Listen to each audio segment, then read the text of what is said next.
குக்கரில் 2 விசில் விட்டு தான் ரைஸ் குக்கரில் போட போகிறேன்.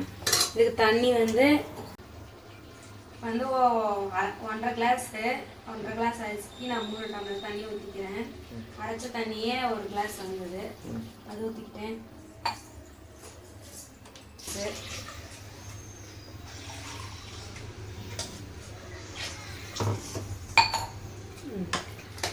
இதை நல்லா மிக்ஸ் பண்ணி 2 விசில் வர வரைக்கும் வெயிட் பண்ணிக்கலாம். குக்கரில் 2 விசில் ஊற்றின பிரியாணி மிக்சரை இங்கே ஊற்றுறோம்.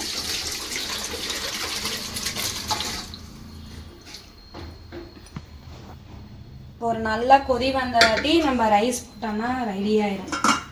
நல்லா கொதி வரட்டும். பாருங்க, இங்கே ஆனாக இருக்குது. இது வந்து ஆட்டோமேட்டிக்காக ரைஸ் வெந்ததுமே ஆஃப் ஆகிடும். கொதி வந்துருச்சான்னு பார்க்கலாம். கொதி வந்திருக்கு. நம்ம ரைஸை போட்டுக்கலாம்.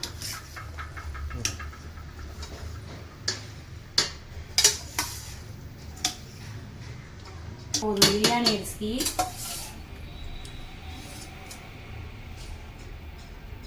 நல்லா மிக்ஸ் பண்ணிட்டு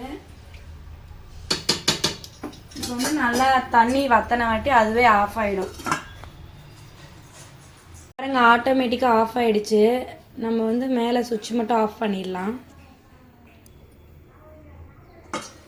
பாருங்க, நம்ம சுட சுட பிரியாணி ரெடி. வாங்க இது சாப்பிட்டு எப்படி இருக்குன்னு பார்க்கலாம்.